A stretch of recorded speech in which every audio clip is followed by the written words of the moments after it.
Hoje, a nossa conversa, ela se refere mais especificamente a uma obra que Allan Kardec produziu, que é quase que um livro de memórias. Não é uma obra assim com tanta substância do ponto de vista do conteúdo doutrinário dela. Ela é uma obra muito mais interessante do aspecto histórico, do aspecto de memórias, e por isso é até uma obra pouco conhecida do movimento espírita. É uma obra que está fazendo 161 anos. Chama-se Viagem Espírita de 1862.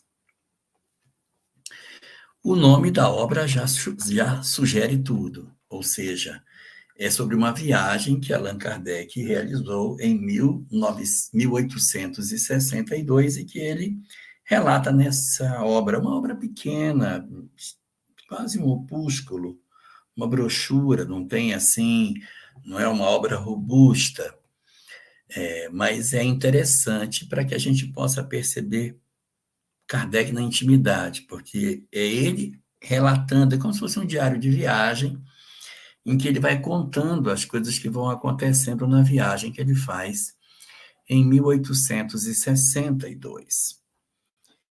E aí nós temos a seguinte situação que é muito interessante. Nós estamos há 5 anos de lançamento de O Livro dos Espíritos. O livro foi lançado em 1857 e essa obra se refere ao trabalho de Kardec em 1862. Então, o que eu tenho aqui? 5 anos de diferença. E nos anos anteriores, nos anos que estavam antes de 1862, Kardec já tinha feito viagens também. Ele tem viagens em 1861 e tem uma viagem curta em 1860. Mas são viagens pequenas, todas as duas, tanto a de 1860 como a de 1861 são pequeninas. Esse livro, Viagem de 1862, ele tem assim maior relevância porque é uma viagem maior que Kardec faz. E pelo fato de ser uma viagem mais robusta, uma viagem que vai demorar 30 dias, em que ele vai passar por 21 cidades, aí você vê uma mudança muito grande na robustez, né? Eu não quero fazer comparação assim, para não parecer que a gente está dizendo que uma coisa é igual a outra, mas de certa maneira, parece com as viagens de Paulo, porque a primeira viagem de Paulo, a extensão geográfica é bem curtinha. Primeira viagem de Paulo de Tarso, uma viagem por poucas cidades, território muito pequeno e uma viagem muito difícil. Muitas pedradas, muitas prisões. É a viagem mais agressiva, assim, de Paulo, é a primeira. Quando ele faz a segunda viagem, o percurso é bem maior, porque ele passa nas cidades onde ele havia fundado o grupo cristão e os grupos estão todos funcionando. Então, ele não fica muito tempo. Ele passa pouco tempo e já se desloca para outra cidade. Por isso que o deslocamento dele é maior. E as viagens de Paulo de Tarso, elas eram longas, elas demoravam anos. Na terceira viagem, por exemplo, ele ia ficar 1 ano e meio em Corinto. Ele fica muito tempo. Ele viajava e parava muito tempo.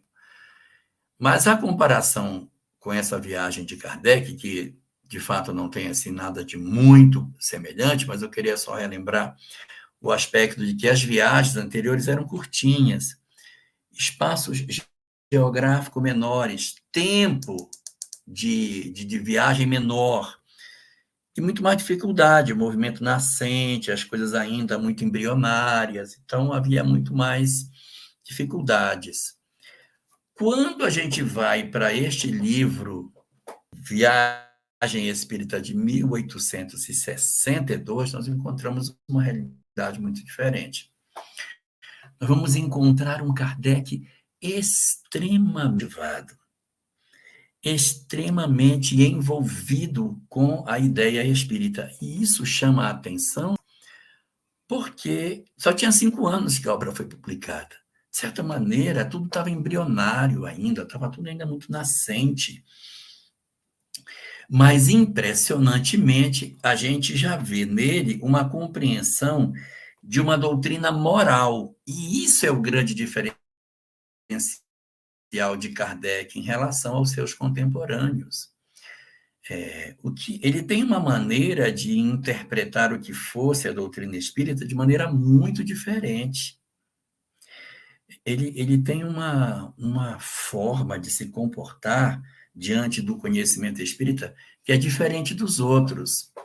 Então, por exemplo, os demais pesquisadores estavam interessados na comprovação do fenômeno, na certeza da vida após a morte, nas comprovações científicas, no carimbo efetivo da sobrevivência do espírito. Estavam mais preocupados com esse tipo de situação.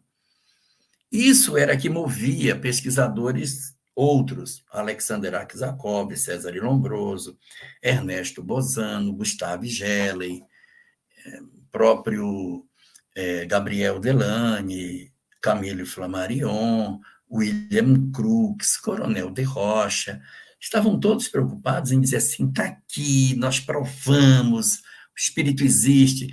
E a gente vai encontrar um Kardec 5 anos depois da publicação de O Livro dos Espíritos. O que acontece? A gente vai encontrar um Kardec enxergando a doutrina como um desdobramento moral espetacular. E isso é muito interessante, porque seria de se esperar que nos primeiros anos ele ainda estivesse preocupado com o quê? Comprovação, fenômeno, toda essa coisa de dar assim, uma visibilidade para a credibilidade do movimento espírita. Mas ele não faz isso. Você vai ver dentro da obra um Kardec extremamente voltado para os aspectos morais, os aspectos comportamentais que a doutrina espírita poderia fazer com as pessoas.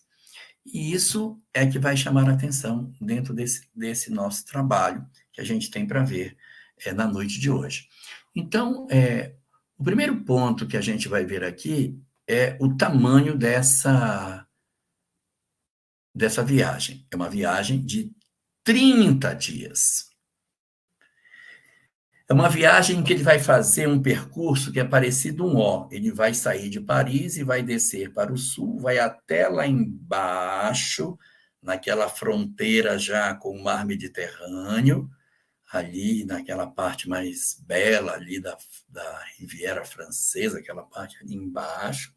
Daí ele volta pela fronteira ali da Espanha, vem subindo pelas cidades que estão assim no lado oeste da França e depois volta para Paris. Então é quase um círculo que ele faz, assim, grosseiramente é um círculo. 21 cidades, 5 anos de doutrina, 21 centros espíritas fundados. Não é interessante?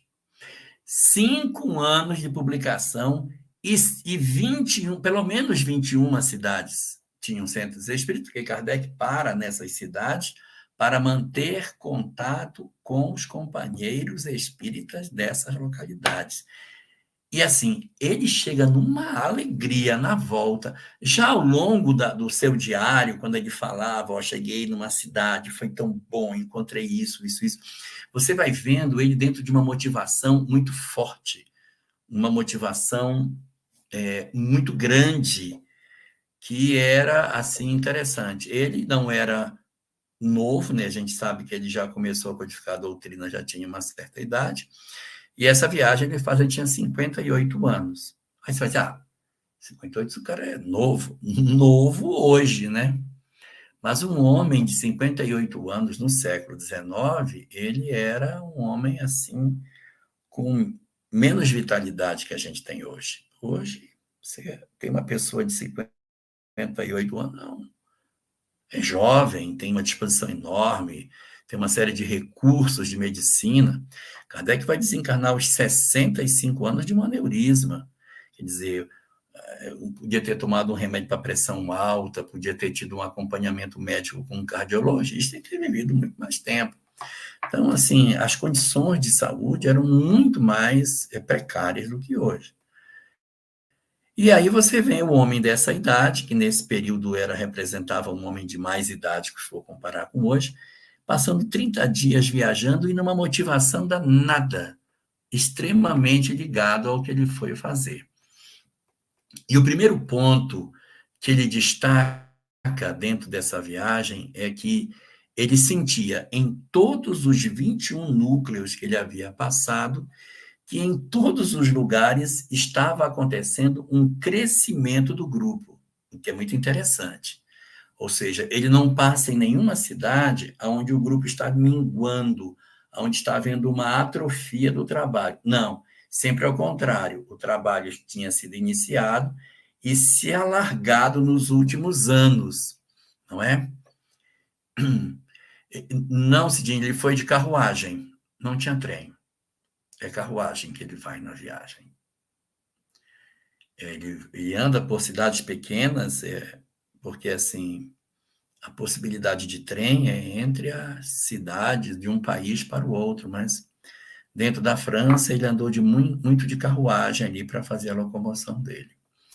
Então ele vai fazendo esse trabalho, visitando esses núcleos, observando o progresso da crença nas várias cidades onde ele trabalha, e ele observa uma segunda característica que ele tem, que ele nota, que é uma característica que até hoje permanece no movimento espírita, é uma característica que a gente ainda não conseguiu, de certa maneira, mover dentro do movimento espírita, que ele observava que as classes com maior grau de instrução tinham a maior parte dos seus fiéis.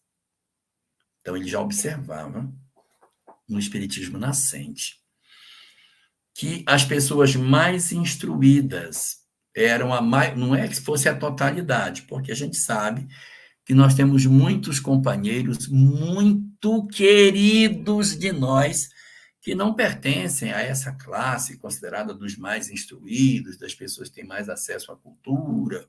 Isso a gente tem, isso é verdade.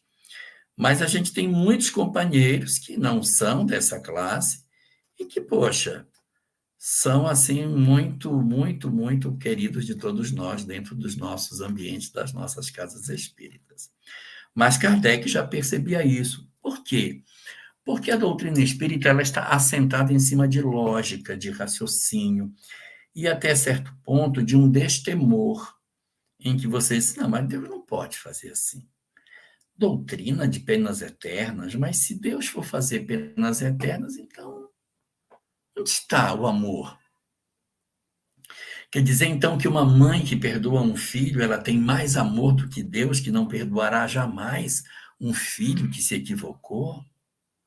E o que fazer dos loucos, das crianças que nasceram e imediatamente morreram? Tem alguma coisa errada. Então, a lógica, o questionamento em cima daquilo que a doutrina das penas eternas nos coloca, vai nos levando a uma dificuldade de aceitar determinadas coisas. Então, a doutrina espírita se espalhou e ainda hoje se espalha de forma ainda mais efetiva. Estou esperando os dados do censo deste ano para fazer a nova leitura do Brasil, como é que ela se distribui no ponto de vista tanto etário como de grau de instrução e grau de escolaridade e a classe social, né? Mas ainda não saiu esse dado, mas quando chegar eu vou dar uma olhada. Aí eu vou falar para vocês o que é que eu encontrei. E assim, ele destaca esses dois pontos. O movimento crescia, mas ele crescia nas classes que eram superiores, nas classes de maior instrução e nas classes medianas. As classes mais pobres não era um local onde tivesse maior parte dessas pessoas.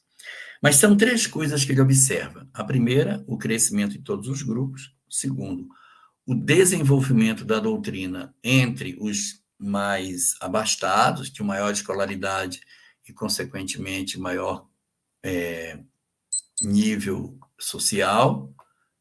E um terceiro, muito interessante, em que ele diz assim: o que é que me surpreendeu? A retidão de caráter das pessoas que estavam nessas instituições. Eu fiquei muito surpreso de ver como as instituições espíritas recém-fundadas, porque o movimento só tem 5 anos, mas elas têm uma pureza, uma busca de virtudes, uma maneira correta de agir, uma preocupação muito grande com os aspectos éticos. E ele fica numa alegria muito grande, exatamente pela possibilidade dele ter essa percepção, né? Porque ele poderia, de repente, estar encontrando um movimento espírita onde as instituições estivessem voltadas para uma prática equivocada, a venda da mediunidade, ou, de repente, pessoas com caráter duvidoso. Ele diz: olha, me chama muito a atenção a retidão de caráter das instituições por onde eu tenho passado. Como eles são voltados para os valores espirituais. E isso precisa ser destacado na hora em que a gente pinça as características que Kardec encontrou durante essa viagem. Ele também vai comentar, mas não mais sobre os trabalhadores, mas ele observando o movimento espírita, o funcionamento das casas espíritas, ele diz: eu percebo uma mudança na forma como a mediunidade vem sendo trabalhada nessas instituições. Olha que coisa bonita Kardec enxerga. Ele diz assim: por onde tenho passado, observo que, à medida que o grupo vai se estruturando, que a casa espírita se estabelece, o interesse pelas mediunidades de efeitos físicos vai diminuindo e vai crescendo o interesse pelas manifestações de características intelectuais. Então, a mediunidade de tipologia, seja ela báscula ou interior, de sematologia, materialização, movimento de objetos e uma série de outras manifestações vão diminuindo, vão perdendo intensidade. E quem vai assumindo o protagonismo da mediunidade nas instituições? As mediunidades de efeitos intelectuais, quais sejam vidência, audiência, manifestação psicofônica, psicografia, que são muito mais instrutivas, que são muito mais relacionadas com os aspectos morais que a doutrina espírita possa nos oferecer. E isso é lindo, lindo, lindo. Isso é maravilhoso. Você percebeu um movimento nascente, 5 aninhos do movimento, ainda como fosse assim uma flor se abrindo e já percebendo a magnitude dos fenômenos de efeitos intelectuais pela possibilidade de nos instruir, de nos educar, de fazer com que nós consigamos, de fato, aproveitar aquilo que os espíritos nos oferecem para uma mudança de vida.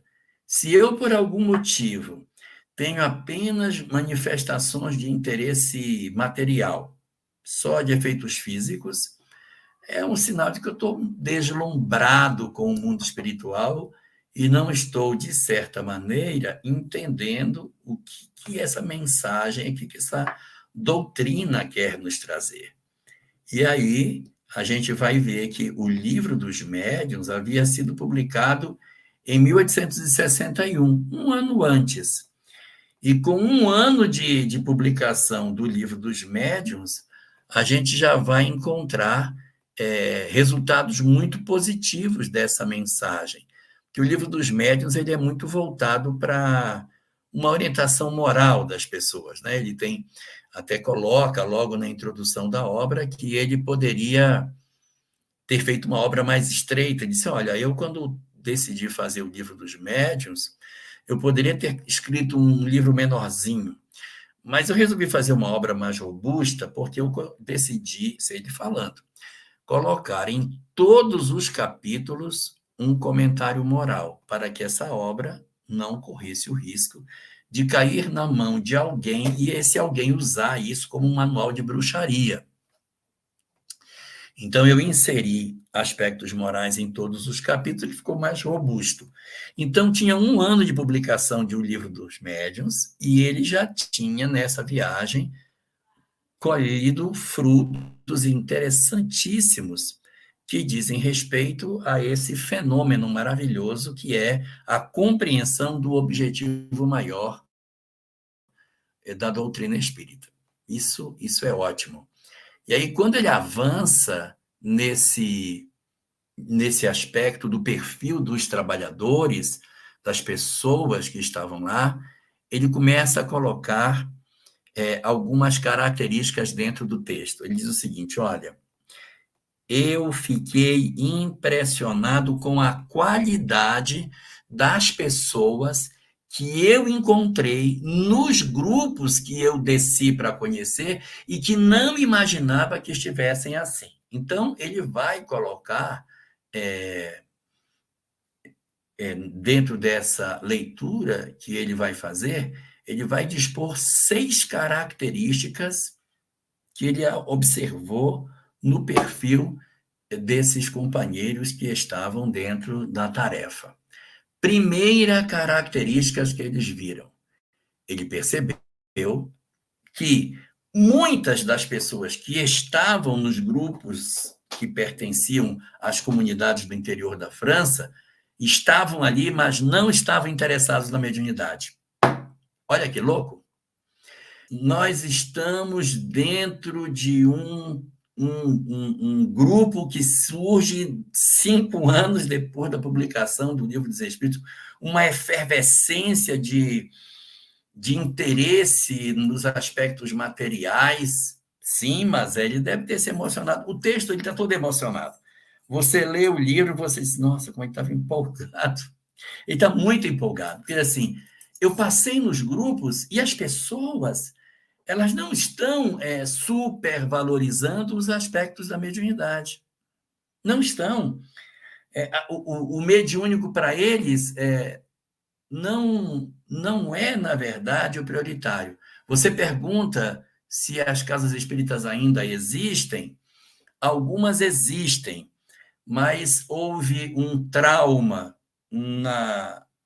no movimento espírita, e os estudiosos dizem que na Europa o cavalo de pau que o movimento espírita sofreu foi durante a Segunda Guerra Mundial. Houve uma desarticulação do movimento espírita na Segunda Guerra. Nos 6 anos de guerra, houve um descompasso, os grupos pararam de funcionar, muita gente desencarnou, houve muitos traumas, não é? Eu não quero comparar, porque a dimensão é muito maior, não é? A Segunda Guerra Mundial, se a gente for fazer uma comparação pálida com a Covid. Covid foram 3 anos e não foi uma guerra, mas muita gente desencarnou. Ninguém passou fome, ninguém teve sua casa bombardeada, não houve a desconstrução de uma série de crenças, a gente não viveu a invasão. A França viveu um período de invasão muito dolorosa, a Alemanha invadiu, humilhou a França, invadindo, passando com seus tanques dentro de Paris. Foi assim, o desfile dos tanques foi muito amargo para os franceses. Então, foi muito traumática a guerra, não só na França, mas na Europa como um todo. Muita gente passou fome. Então, muitos grupos espíritas se desarticularam. Durante a Covid, os centros espíritas, de certa forma, paralisaram suas atividades. Nas lives, muita gente ficou fazendo live, né? Isso, até de certa maneira, contribuiu para que o movimento espírita não se desarticulasse. Mas muita gente, em função da Covid, se desarticulou, está se rearticulando agora. Imagine uma guerra! Então, os historiadores falam que a Segunda Guerra Mundial ela provocou um bombardeio no movimento espírita.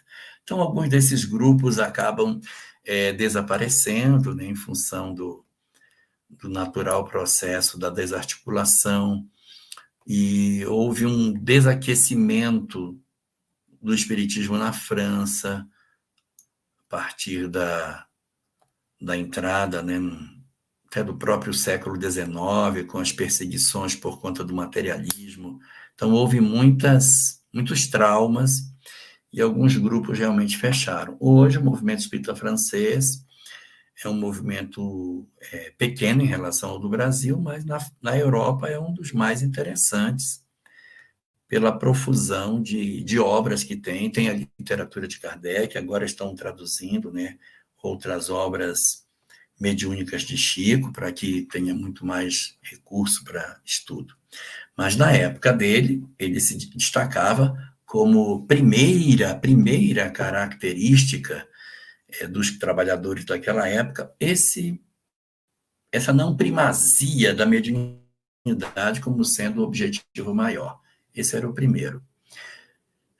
Segunda característica das 6 que ele apontava para os trabalhadores. Ele dizia que os trabalhadores, além de serem desinteressados da mediunidade, eram marcados por muitas virtudes.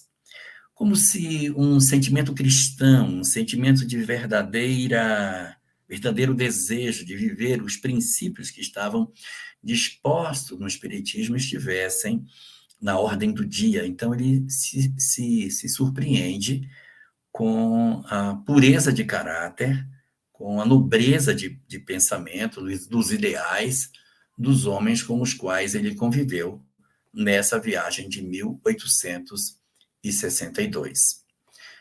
Uma terceira característica que a gente observa dentro da viagem, quando ele fala dos espíritas desse período, ele diz que eram também espíritos extremamente cautelosos com médiuns que fossem interessados no sucesso pessoal. Então, havia, da parte deles, um interesse muito grande por aquilo que não fosse a mediunidade. Segundo, uma grande capacidade emocional, de virtudes que eles possuíam. E terceiro, uma desconfiança, uma cautela com médiuns que fossem problemáticos. Primeira característica, não estavam interessados em efeitos mediúnicos. Perfeito. Segundo, eram trabalhadores marcados por muitas virtudes. Terceiro, eram cautelosos com relação a médiuns vaidosos, médiuns arrogantes, médiuns egoístas, não é? Então, o que a gente nota na forma como essas pessoas se apresentavam? Kardec dizendo, não só essas 3 características, mas tem outras 3 também. Diz que essas outras características, essas 3 últimas, vão justificar as 3 primeiras. Quarta característica, que seria como se fosse a primeira do segundo grupo, que justifica o porquê dessa forma de agir. Primeiro, eles tinham, todos os grupos, estudo prévio do Livro dos Espíritos. Eis a razão por que motivo esses grupos eram tão cautelosos, porque esses grupos não estavam tão interessados em mediunidade, porque que esses grupos tinham uma moral tão requintada, porque o Livro dos Espíritos entrou primeiro. O livro dos... Então, eles faziam estudos do Livro dos Espíritos nas instituições. Olha, isso 1862. Em 1868, Kardec iria produzir um texto chamado Projeto 1868. Nesse texto, chamado Projeto 1868, ele escreve uma série de ideias para dinamizar o movimento espírita. E entre as ideias dele está a criação do estudo sistematizado. Criar dentro das instituições espíritas um espaço para estudar espiritismo, aprendendo nas obras, se aprofundando nos conteúdos. Ele coloca isso lá. 1868. Mas nós estamos falando de 1862. 1862 é 6 anos antes. E a ideia não vem dele, a ideia vem do movimento espírita, é dos grupos que ele visitou, que disse, gente, esse pessoal aqui estuda o livro dos espíritos. Imagina você publicar uma obra, e aí você desce para visitar, e a obra que você escreveu está sendo estudada nas instituições. O quanto isso deve ter alegrado Kardec, o quanto isso deve ter sido emocionante para ele. Então, primeiro ponto, ou melhor, quarta virtude, que tem a ver com esse segundo bloco, não é? Mas é a que mais fundamenta todas essas coisas, nós vamos encontrar essa preocupação do estudo das obras. Um outro ponto, que também aparece, Kardec destaca dentro disso, que seria uma quinta característica,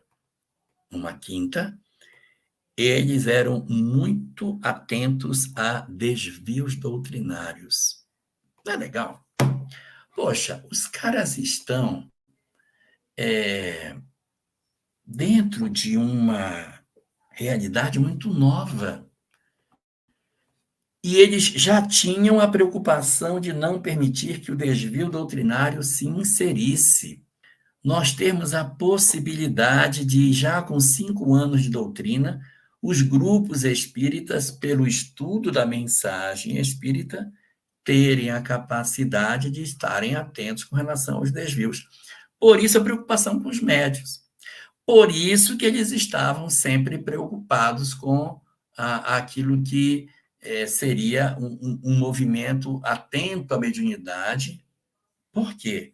Porque sua formação passava pelo aspecto filosófico do conhecimento que a doutrina espírita poderia oferecer. E como última das características que a gente vai encontrar nesse texto de Kardec, ele vai encontrar pessoas que, segundo ele, faziam as reuniões e eram extremamente participativos.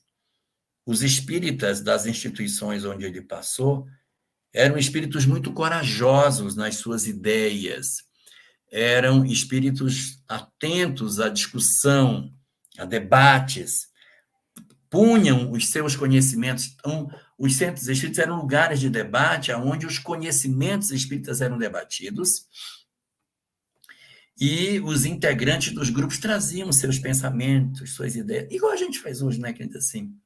Tá, e nesse caso, como é que fica tal coisa? E se um espírito tiver isso, como é que pode estar certo isso? E se a pessoa tiver tal situação? E aí você vai vendo o, o conhecimento da doutrina espírita se concretizando a partir das experiências que essas pessoas assim iniciais do movimento espírita pudessem fazer.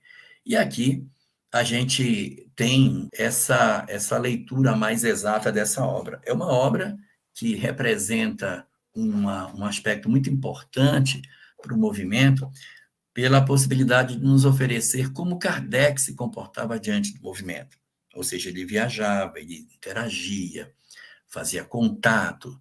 Pessoas que faziam das reuniões que faziam participativas, faziam debates, expunham suas ideias, tinham coragem de discutir ideias, muito interessante. Então, dava gosto de ver os debates, porque não era aquela coisa amarela, mas eram pessoas estudiosas, debruçadas nos livros, tentando entender suas próprias vidas. E olha que tinha um pouco material, né? O Evangelho segundo o Espiritismo não tinha sido publicado. Eles tinham o livro dos médios, tinham o livro dos espíritos, e estavam com esses dois faróis andando na noite escura. E assim, é uma obra que tem a sua relevância por nos mostrar Kardec como era, como fazia, como lidava, o seu interesse e o seu desinteresse pessoal.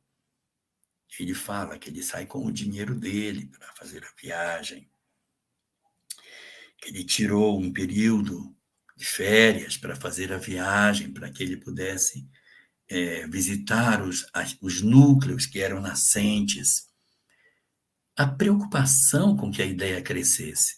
Então, ele sai para fazer, de certa maneira, uma sensibilização, um estímulo no movimento espírita, e quem volta estimulado é ele.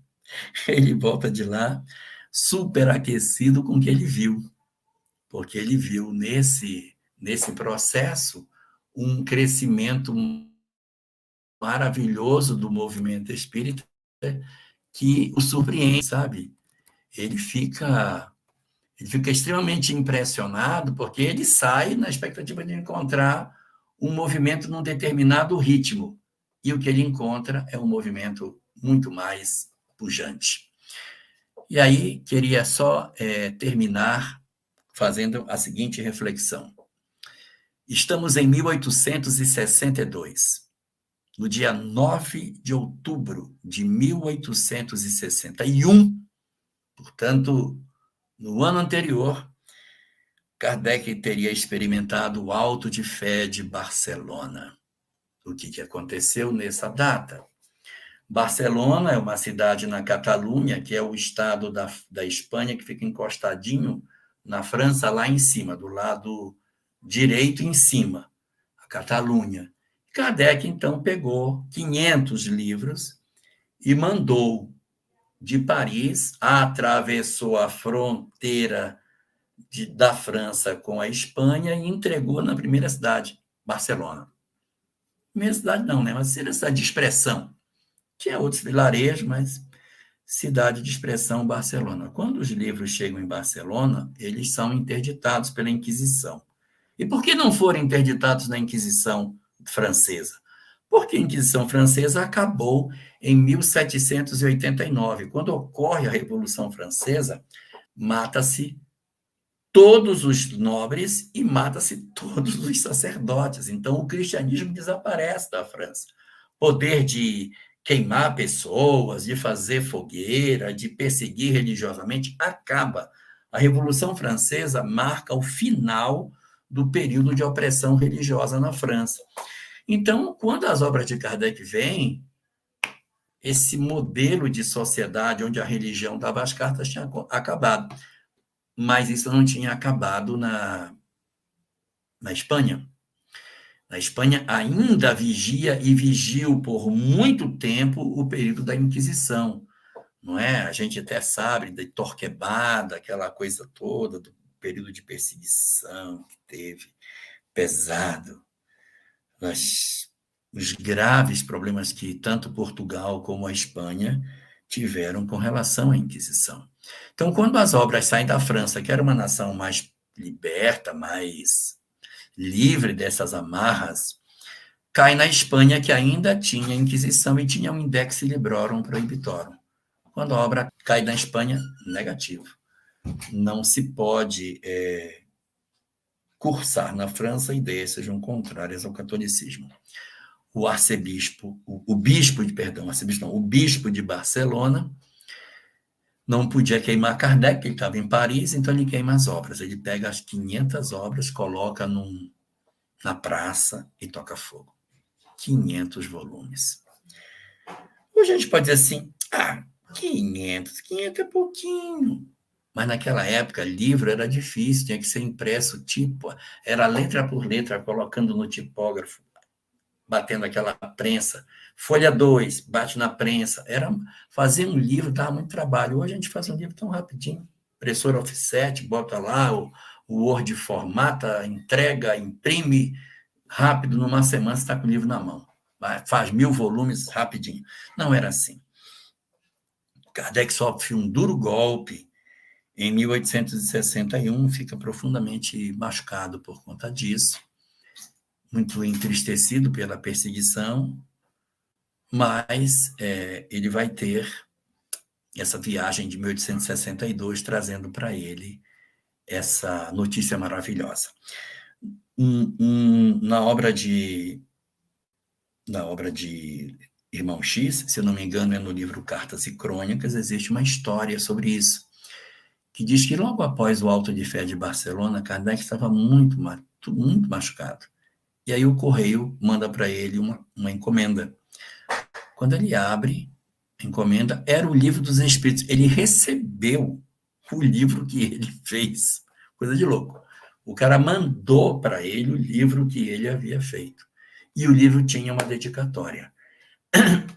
O livro era assinado por uma pessoa, dizendo que esse livro havia salvado a vida dele. Era uma dedicatória mais longa, falando que ele tinha ideias suicidas e que o fato de ter encontrado essa obra havia mudado a vida dele, e tal, e tal, e tal. E assinava. Só que quem assinava não era a pessoa que havia mandado o livro. A assinatura era de uma pessoa e quem mandou o livro foi outro. Aí ele olha o livro, vê a dedicatória da pessoa dizendo, olha, esse livro salvou a minha vida e tal, e fica sem entender. Aí ele pega uma carta que veio junto com o livro. A carta dizia, eu ia me suicidar, fui na ponte. Quando ele foi na ponte, que ele botou a mão para pular na ponte, a mão dele deu em cima de um livro. Quando ele pegou, era o Livro dos Espíritos. Aí ele leu a dedicatória. Esse livro salvou minha vida? Não, então eu vou dar uma olhada nele. Aí ele sentou na luz da ponte e passou a noite lendo o livro. E ele, então, decidiu não se matar. E estava devolvendo o livro para o Kardec em sentimento de gratidão pelo fato de ele ter feito essa obra que havia salvado 2 vidas.